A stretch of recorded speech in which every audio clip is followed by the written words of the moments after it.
구약성경 819면에 있습니다. 구약성경 819면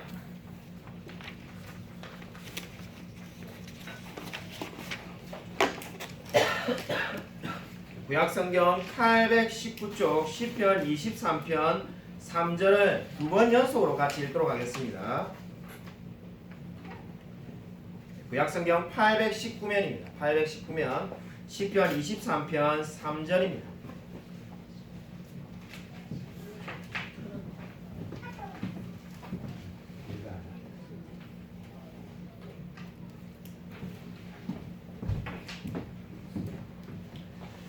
시편 23편 3절입니다. 우리 다 같이 함께 읽겠습니다. 네, 시작. 내 영혼을 소생시키시고 자기 이름을 위하여 의의 길로 인도하시는도다. 내 영혼을 소생시키시고 자기 이름을 위하여 의의 길로 인도하시는도다. 아멘. 우리 나폴레옹에 관한 책에서 이런 이야기를 읽은 적이 있습니다. 나폴레옹이 유럽을 다 정복하고 그 기세를 몰아서 이제 러시아에 진격을 할 때였습니다.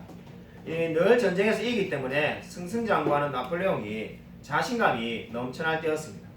그때 한 귀족 부인과 이야기를 하는데 그 귀족 부인이 이렇게 말을 했다고 합니다.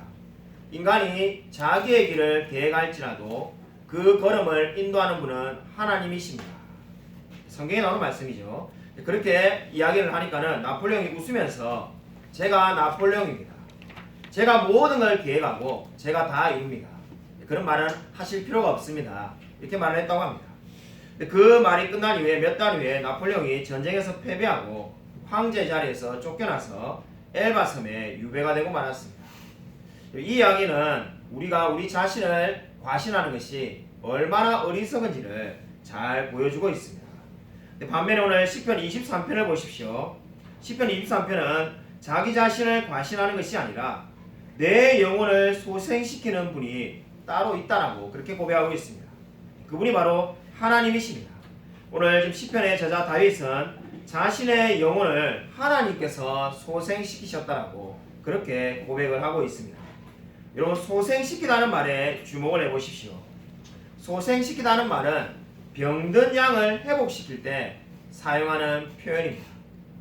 그러므로 지금 다윗이 하나님을 목자에 비유해서 자신의 연약함과 이 낙심을 회복시켜주는 분으로 지금 묘사를 하고 있습니다. 여러분, 오늘 지금 양과 목자의 관계로 성경이 말씀하고 있는데 양이 넘어지면 어떻게 되겠습니까? 양이 넘어지면은 등을 대고 누워서 일어나려고 바둥대지만은 결코 일어나지 못한 채 몸부림만 치게 된다고 합니다. 그러니까 계속해서 일어나려고 하지만은 일어나지 못하니까 그 속에서 이게 몸에 위 속에 가스가 차이게 된다고 합니다. 그 가스가 팽창하면은 급기야 이 피가 잘 안 도니까는 몸이 굳어지기 시작한다고 합니다. 넘어진 양을 만약에 목자가 다시 세우지 않고 가만히 그냥 내버려두면 어떤 일이 벌어질까요? 시원하고 구름이 낀 날에는 2일 정도를 살 수가 있다고 합니다. 하지만 무더운 날씨에는 1시간 이내 죽을 수 있다는 겁니다. 여러분, 그냥 넘어졌을 뿐인데 그게 죽음에 이를 수 있다는 겁니다. 오늘 다윗이 이 소생시키다는 말을 사용할 때 지금 양이라는 표현으로 자신을 표현하고 있음에 여러분이 주목해 보십시오. 여러분, 물론 사람은 넘어지면 스스로 일어날 수가 있습니다. 근데 다윗은 그렇게 표현하지 않고 자신이 양이고 하나님이 목자라고 말하면서 이렇게 지금 성경을 말씀하고 있습니다. 이렇게 표현하는 이유가 무엇입니까? 양은 넘어지면은 스스로 일어날 수가 없고 결국 죽을 수밖에 없다는 겁니다. 목자가 세워주지 않으면 죽을 수밖에 없는 존재가 양입니다. 그러므로 목자는 늘 무엇을 하는 사람입니까? 양이 보이지 않으면 늘 혹시 넘어지지 않았을까 염려하며 세워주시는 분이 바로 목자라고 오늘 성경은 말씀하고 있습니다. 바로 오늘 이 성경이 말하는 것처럼 저와 여러분이 얼마나 많이 넘어집니까? 인생을 살면서 끊임없이 낙심하고 또 낙심하고 넘어지고 오늘부터 내가 다르게 살아야지 하면서 또 넘어지는 게 인생입니다. 근데 우리가 결코 실패하지 않고 오늘도 이렇게 우리가 예배에 나오고 살 수 있는 이유는 목자 되신 하나님께서 우리를 끊임없이 일으켜 세우시기 때문입니다. 아멘. 그것을 바로 오늘 다윗은 내 영혼을 소생시키시는 분이 바로 하나님이시다라고 그렇게 고백을 하고 있습니다. 여러분 성경에 두려워하다는 말이 몇 번이나 나올까요? 제가 이번에 중국에 가서 이렇게 물어보니까는 우리 중국에 있는 성도님들은 제가 강의한 것을 7번씩 들어가지고 이렇게 묻자마자 바로 이게 숫자가 대답이 나오더라고요. 예, 그래서 제가 그죠 우리 교회 성도님들 기억을 못 하실 건데 질문한 제 탓입니다. 그래서 이게 이미 제가 예전에 설교 때 말씀드렸습니다. 두려워하지 말라는 말이 성경에 365번이 나옵니다. 이걸 제일 처음에 발견했던 분이 렘브란트 목사님이라고 동유럽에서 공산주의자들에 의해서 감옥에 있으면서 성경을 읽어가지고 너무나 두려우니까 두려워하지 말라는 말만 동그라미를 치다가 헤아려 보니까 365번이 나오는 것을 알게 됩니다. 그 자리에서 그 의미가 뭔지를 우리가 지금 느끼듯이 알게 된 겁니다. 날마다 두려워할 수밖에 없는 우리 연약한 영혼이 하나님께 늘 두려워하지 말고 의지하라는 말이 바로 성경에 두려워하지 말라는 말씀의 의미가 되겠습니다. 아멘. 그러므로 진정한 목자가 무엇입니까? 영혼을 돌보는 사람이 진정한 목자입니다. 저도 늘 그렇게 기도하고 있는데 영혼을 돌보는 사람이 참된 목자라고 오늘 성경은 말씀하고 있습니다. 늘 넘어질 수밖에 없는 자들에게 넘어진 그 자들에게 위로를 주며 일으켜 세우는 사람이 목자입니다. 최근에 제가 아는 한 지인이 신학대학원에서 우리 MDB 졸업한 목사님 되는 게 MDB인데 THM을 공부한다라고 연락이 왔습니다. 그러니까 신학은 이 석사가 2개가 돼야만이 박사학위를 받을 수가 있습니다. 그러니까 MDB라고 우리가 흔히 말하는 이제 강도사님 목사님 되는 게 MDB 코스고 3년, 그 다음에 THM이라고 2년을 해야만이 이 석사가 되어서 이제 박사 과정에 들어갈 수가 있습니다. 그 석사 공부를 시작한다고 해서 제가 참 놀랐던 적이 있습니다. 왜냐하면 그 분은 수년 전에, 오래전에 거의 10년도 다 돼가는데 그때 공부를 끝나고 난 다음에 유학을 가지 않겠느냐 하니까 안 간다고 했습니다. 집안도 잘 살고 공부도 연대를 나와가지고 머리도 좋습니다. 다 갖춘 것 같은데 그냥 신학대학원에서 유학을 가도 될 것 같은데 아니면 한국에서 THM 박사학위가 될 것 같은데 공부를 안 하고 그냥 목표만 전념하겠다고 해서 제가 참 귀하다 이런 생각을 했습니다. 그냥 목표를 하는데 영혼을 사랑하면 되지 하기가 무슨 필요가 있겠는가 이렇게 말했던 분입니다.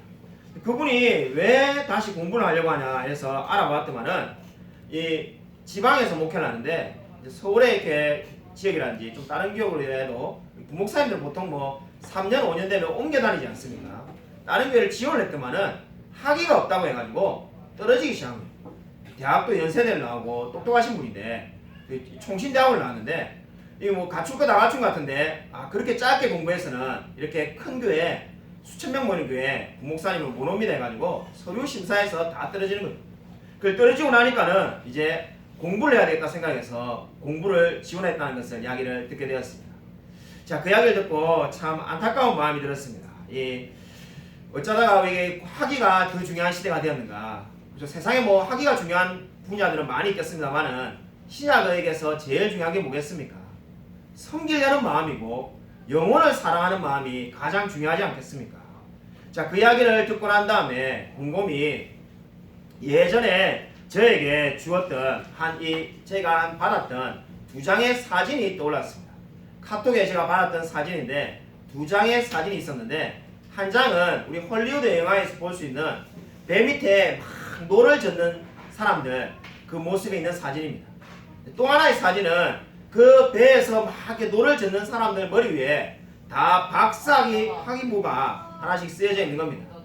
그 사진이 뭘 의미하냐면은 옛날에는 하나님의 종인 목사가 그냥 열심히 주님을 위해서 일만 하면 됐는데 이제는 학사모가 하나 더 필요하다는 풍자가 되겠습니다. 그런 시대가 되었습니다. 그러나 참으로 오늘 성경은 저와 여러분에게 무엇을 말하고 있습니까? 영혼을 변화시키는 것이 바로 목회자가 해야 될 일이고 하나님은 그렇게 역사하신다라고 말을 하고 있습니다. 여러분 이 말씀을 믿으시기 바랍니다. 주님께서는 저와 여러분의 영혼을 소생시키시는 분입니다.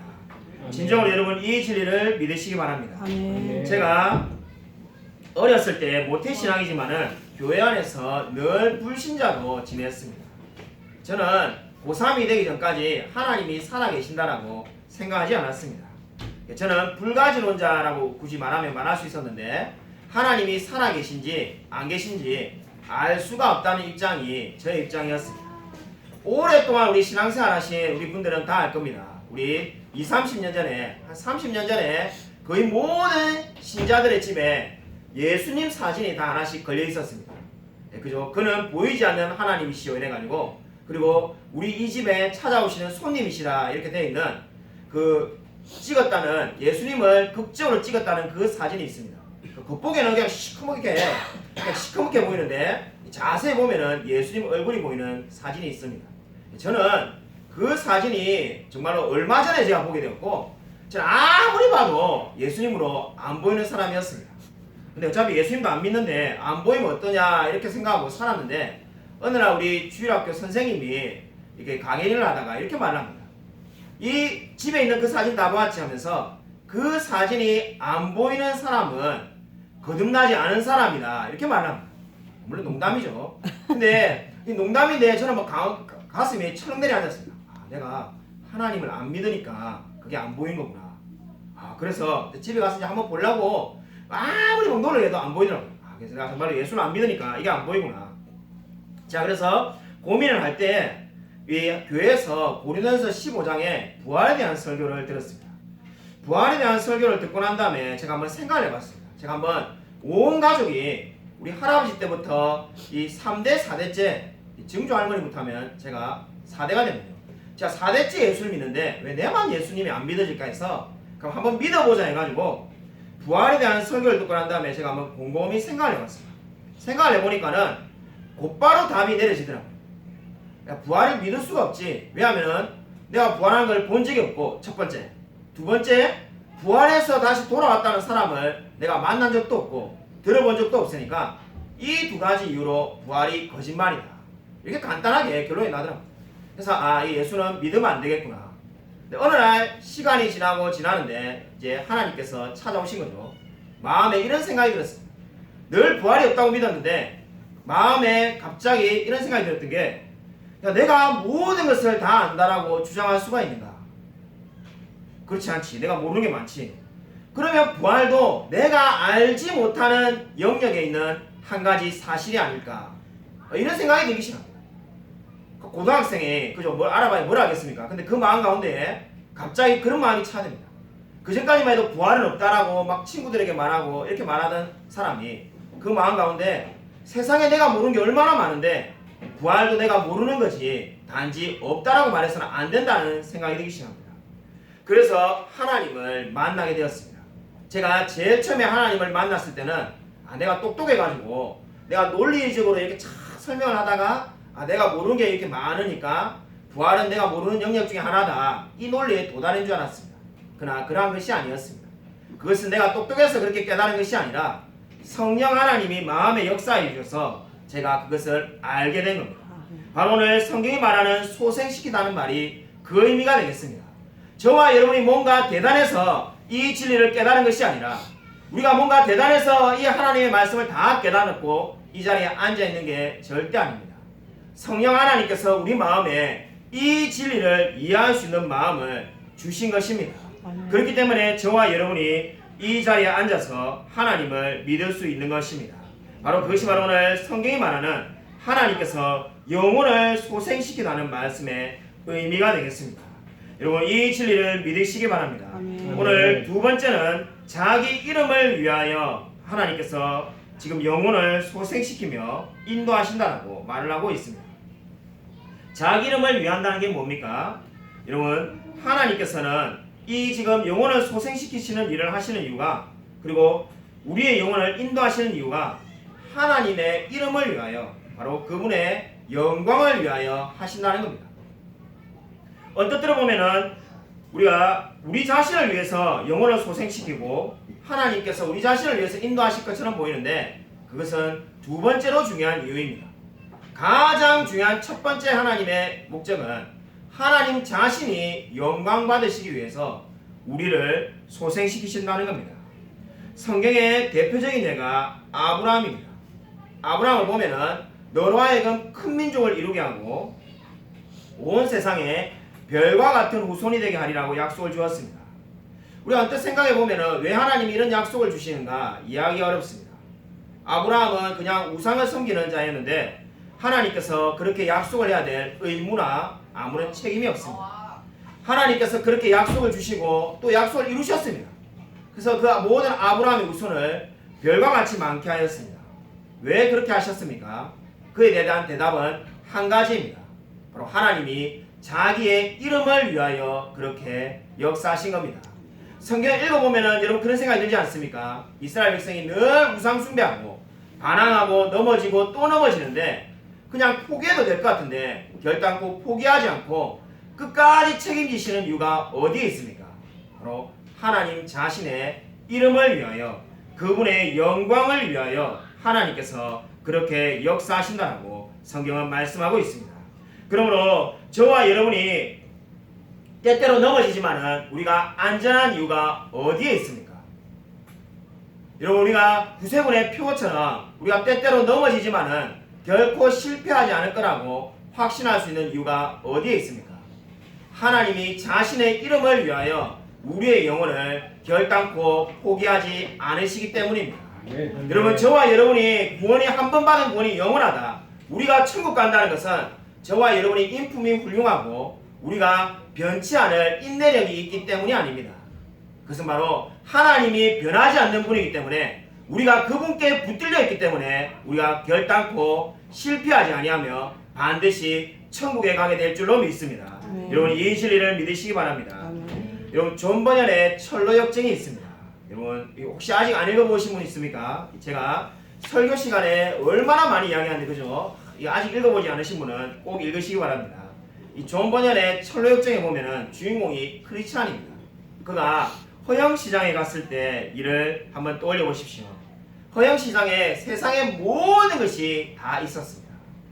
네, 거기가 바로 세상이죠. 우리가 살면 세상과 똑같은 겁니다. 허영시장이 세상을 상징합니다.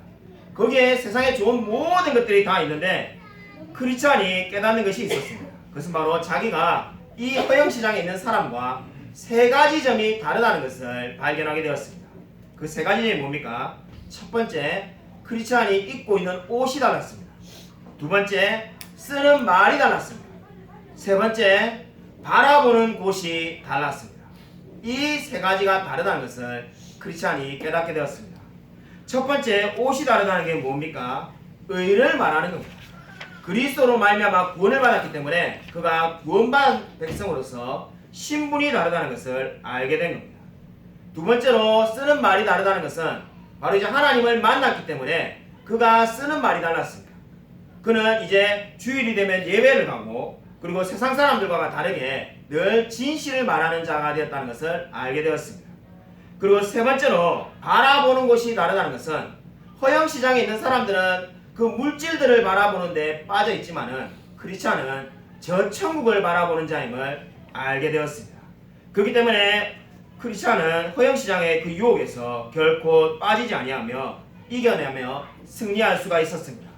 저와 여러분의 삶도 마찬가지입니다. 우리가 어떻게 승리할 수가 있습니까? 바로 하나님이 자기 이름을 위하여 저와 여러분에게 세상 사람들과 다른 세 가지를 주셨기 때문입니다. 철로역정에 나오는 주인공이 가지고 있는 그 세 가지를 저와 여러분도 가지고 있습니다. 아멘. 우리의 신분이 이미 다릅니다. 저와 여러분이 이 땅에 대한민국 시민권자이지만은 천국 시민권자로 살아가고 있습니다. 그리고 아울러서 우리의 쓰는 말도 다릅니다. 그리고 가장 중요한 바라보는 곳이 다릅니다. 우리는 천국을 소망하며 살아가는 사람입니다. 여러분 이 세 가지를 반드시 기억하시기 바랍니다. 여러분 오늘 마지막으로 우리가 살펴볼 말씀은 의의 길로 인도하시는 도다입니다.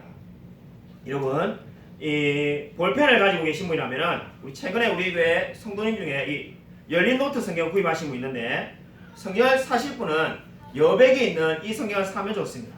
거기에다가 적어 두십시오. 제가 설교 때 말하는 것을 잘 적어 두시면은 다음에 성경 읽을 때 유익함이 있습니다. 의의 길로 인도하시는 도다라는 그 말에다가 여러분 의의 길을 의의 길들이라고 여러분이 옆에다가 적어 두십시오. 의의 길이라고 말하면 단수인데 의의 길들이라고 말하면 복수가 되겠습니다. 원어는 복수로 표현되어 있습니다. 킹 제임스 버전이라는 영어 성경이 이 말씀을 잘 그대로 표현하고 있습니다. 이 말씀은 의의 길들입니다. 그러니까 의의 길하고 의의 길들이 무슨 차이가 있는가? 하나님께서 저와 여러분을 하나님을 의지하는 자로 만드시기 위해서 단지 한 가지 길만을 만들어 놓으신 게 아니라 많은 길을 만들어 놓아가지고 저와 여러분이 반드시 하나님을 위해서 살아가도록 그렇게 만들어 놓으셨다는 겁니다. 여러분 이 말씀을 꼭 기억하시기 바랍니다. 의의 길들이라는 이 말에 대해서 어느 주석학자는 사막의 길로 이 말씀을 해석하였습니다. 그러니까 저는 뭐 사막에 가본 적이 없는데 이 어느 한 주석가가 이렇게 표현하였습니다. 사막에 가면은 길이 없는 것처럼 보인다.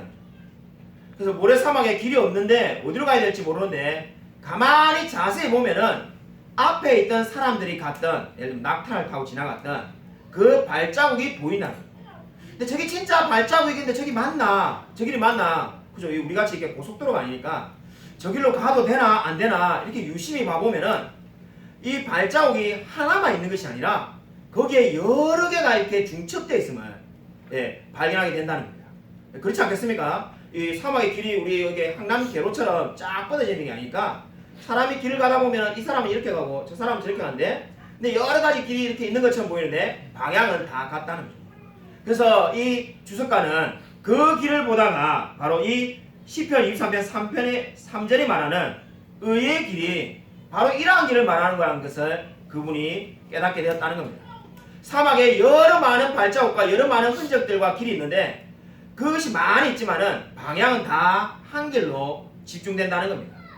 그런 말이 저와 여러분이 어떻게 적용되겠습니까? 하나님이 우리의 삶을 올바른 의의 길로 인도하시기 위해서 때로는 말씀으로 우리에게 인도하시기도 하고 때로는 기도 가운데 저와 여러분에게 은혜를 베푸시기도 하고 때로는 옆에 있는 성도들의 좋은 충고나 조언을 가지고도 우리를 그 길로 인도하시기도 합니다. 하나님이 많은 방법을 통해서 저와 여러분을 반드시 하나님이 원하시는 목적지에 도달하게 역사하신다는 겁니다. 그것이 바로 오늘 이 성경이 말하는 의미가 되겠습니다. 하나님은 저와 여러분을 그 원하시는 목적지에 향해서 계속해서 많은 길로 통해서 인도하시는 분이십니다. 아멘. 합신을 제가 다닐 때 시편을 배울 때 40살은 넘어야만이 시편을 깨닫는다는 말을 듣고 그때 굉장히 한편은 서운하고 한편은 낙심했던 적이 있습니다. 왜냐하면 제가 그때 나이가 고작 26살이었는데 지금 빨리 교수님이 원어를 가르쳐주고 이래가지고 이 의미를 다 가르쳐주면 좋을 것 같은데 머리도 잘 돌아가는데 40살이 되려면 그 당시에는 그죠 이렇게 빨리 지나갈 줄 몰랐는데 예, 그 당시에는 40살을 하니까 너무 어려 보여가지고 40살이 과연 언제 오려나 이런 생각해서 서운했던 적이 있는데 그 말의 의미는 40살이 되면 머리가 좀 더 좋아지는 건 아닌데 그죠? 예, 제가 신대원 다닐 때는 하루에 책을 2권씩 읽었습니다. 예, 제가 뭐 300페이지짜리 이렇게 두꺼운 책을 2권씩 읽었는데 지금은 그렇게 못 읽습니다. 그래서 오히려 그 책도 못 읽는데 아니 그때 깨닫지 왜 이제 와서 깨닫는가? 체험을 한다는 거죠. 시편은 저와 여러분이 경험하면서 깨달아진다는 것이 그 교수님의 말씀의 의미였습니다. 정말로 많이 넘어보니까는 체험하면서 이 시편의 말씀을 하나씩 하나씩 느끼게 됩니다.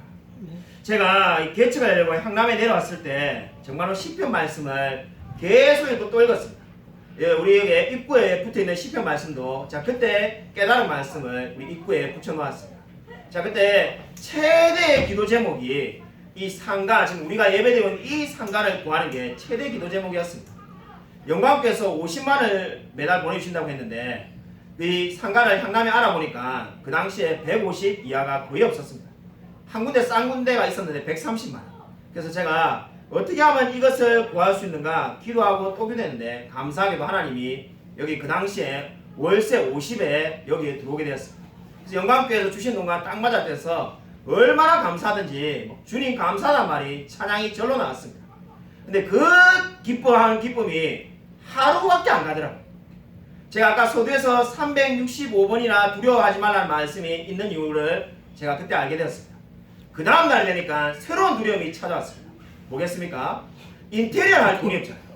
그래서 인테리어 할 돈을 제가 막 제 퇴직금 받은 거, 박정사모 퇴직금 받은 거 다 끌고 모아봤지만은 우리가 딱 900만 원밖에 안 되는데 인테리어를 알아보니까는 다 막 3천만 원, 2,500만 원.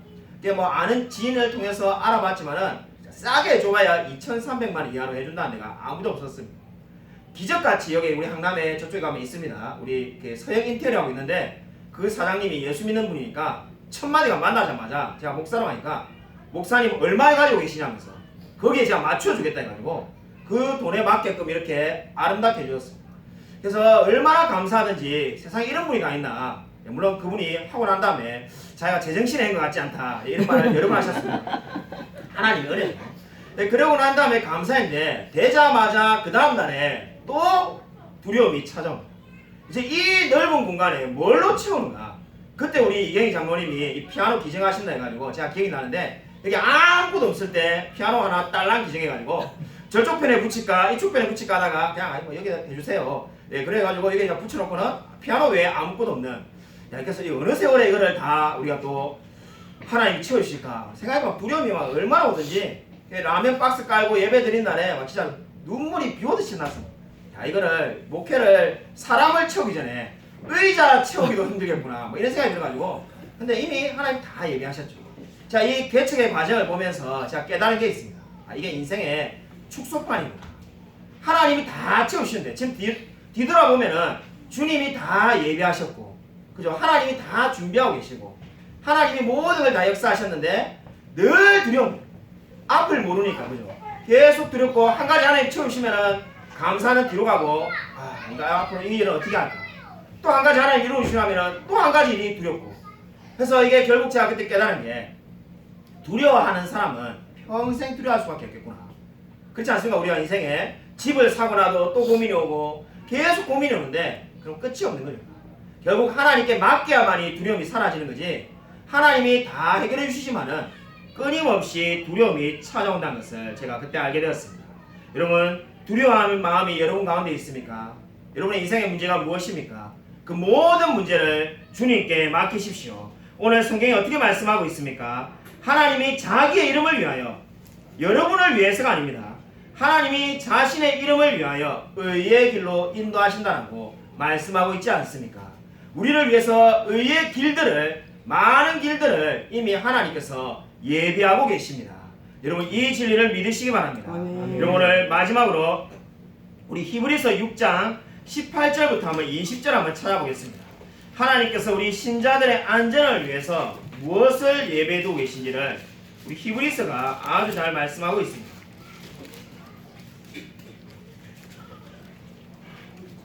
우리 신약성경 359쪽에 있습니다. 히브리서 6장 18절부터 20절입니다. 히브리서는 4자라는 숫자를 좋아하는데 4가지의 안식과 4가지의 안전 이렇게 이야기를 합니다. 히브리서 4장에는 4가지 안식에 대해서 설명을 하였고 지금 여기 6장을 보면은 4가지 이제 안전에 대해서 신자가 왜 안전한지를 그림을 통해서 설명합니다. 여러분 우리 히브리서 6장 18절부터 20절을 읽겠습니다. 네, 시작. 이는 하나님이 거짓말을 할 수 없는 이 두 가지 변하지 못할 사실로 말미암아 앞에 있는 소망을 얻으려고 피난처를 찾는 우리에게 큰 안위를 받게 하려 하심이라. 우리가 이 소망을 가지고 있는 것은 영혼의 닷 같아서 튼튼하고 견고하여 휘장 안에 들어가나니 그리로 앞서가신 예수께서 멜기세덱의 반차를 따라 영원히 대제사장이 되어 우리를 위하여 들어가셨느니라. 아멘. 아멘. 오늘 이 성경 말씀을 보시면은 4가지 안전에 대해서 이야기합니다. 물론 히브리서 결론은 이 금요일에 때 제가 설교했듯이 히브리서 10장이 결론입니다만은 여기에 아주 중요한 진리 4가지의 안전이 나옵니다. 여러분이 표시를 밑줄을 그어 놓으십시오. 첫 번째 우리에게 안전이라는 게 뭡니까? 18절에서 말하는 피난처가 되겠습니다. 이 피난처는 그냥 우리 안식처 이렇게 생각하시면 안 되고 구약 성경을 우리가 잘 알고 있다면은 구약 성경에 나오는 도피성이 바로 지금 여기에서 말하는 피난처입니다. 도피성이 뭡니까? 한마디로 간단하게 말해서 살인한 사람을 보호해 주겠다는 게 도피성입니다. 성경은 사람을 죽인 자는 죽이라고 되어 있지 않습니까? 그런데 그 사람을 죽인 사람을 보호해 주겠다는 게 도피성입니다. 죽을 수밖에 없는 사람이 도피성에 가면 살겠다는 거죠. 근데 지금 그 도피성이 바로 뭡니까? 우리의 피난처 되시는 예수 그리스도라고 말합니다. 그러니까 저와 여러분이 이미 도피성 안에 들어와 있는 사람이라고 성경은 말씀하고 있습니다. 구약 성경을 안다면 이 말씀을 읽을 때 큰 은혜가 될 수밖에 없습니다. 저와 여러분이 왜 안전한가? 우리는 도피성에 들어와 있습니다. 두 번째로 우리가 안전한 이유는 19절에 영혼의 닷 같다 이렇게 말합니다. 닷이란 게 뭡니까? 위에서 끌어당기면 올라올 수밖에 없는 거죠. 저와 여러분이 하나님께 이렇게 낚싯줄처럼 영혼의 닷으로 묶여 있습니다. 주님이 천국으로 오라고 당기면은 갈 수밖에 없는 자들이 저와 여러분이라는 겁니다. 이게 바로 두 번째 그림입니다. 세 번째 그림이 뭡니까? 휘장입니다. 휘장이 무엇입니까? 이 성소에서 앞에 있는 건데 결국 하나님의 임재가 있는 곳이 휘장입니다. 그 안에 저와 여러분이 이미 들어있다는 겁니다. 하나님 안에 있다는 거죠. 네 번째로 저와 여러분이 이제 안전한 이유가 어디에 있습니까? 바로 우리가 멜기세덱의 반찬을 따라서 20절에 영원한 대제사장이 되신 예수 그리스도를 모시고 있다는 겁니다. 바로 예수 그리스도께서 대제사장이 되셨다는 겁니다. 대제사장이 뭡니까? 매일마다 구약시대에 예물을 드린 자입니다. 그 이스라엘 백성의 죄를 대속하기 위해서 늘 예물을 드리며 대속제물을 드린 사람입니다. 바로 예수님께서 저와 여러분의 모든 죄를 대신 지셨다는 말씀의 의미가 되겠습니다. 오늘 성경은 저와 여러분이 안전하다라고 말합니다. 그 안전한 이유가 일중장치로 되어 있는 게 아니라 요즘 말로 사중장치로 안전하다고 말을 하는 겁니다. 하나님께서 도피성이 되어주시고 그리고 닻이 되어주시며 그리고 우리를 어떻게 하십니까? 휘장 안에 들어가게 하시고 대제사장이 되으셔서 우리가 안전하다라고 말을 하고 있습니다. 여러분 마음 가운데 두려움이 있습니까? 때때로 염려가 찾아옵니까? 오늘 이 말씀을 읽으시고 붙드시기 바랍니다. 아멘. 저와 여러분이 이미 도피성 안에 들어와 있으며 그리고 하나님과 함께 휘장 안에 있으며 우리가 영혼의 닻으로 주님께 연결되어 있습니다. 아멘. 그렇기 때문에 우리는 결코 실패하지 않을 것입니다. 잠언 24장 16절은 이렇게 말씀합니다. 대저 의인은 7번 넘어질지라도 다시 일어나려니와 악인은 재앙으로 말미암아 엎드려지느니라. 아멘. 여러분 저와 여러분이 7번 넘어질지라도 다시 일어난다라고 성경은 분명히 말씀하고 있습니다. 그 이유가 어디에 있습니까? 하나님께서 영혼을 회복시키시며 자기 이름을 위하여 우리를 의의 길로 인도하시는 분이시기 때문입니다. 아멘. 아무쪼록 내 영혼을 소생시키시며 자기 이름을 위하여 의의 길로 인도하시는 이 하나님의 온전한 은혜와 말씀을 늘 붙들며 살아가는 저와 우리 모든 성도님이 되시기를 주님의 이름으로 간절히 축원드립니다. 아멘. 이 시간에 우리 함께 통성기도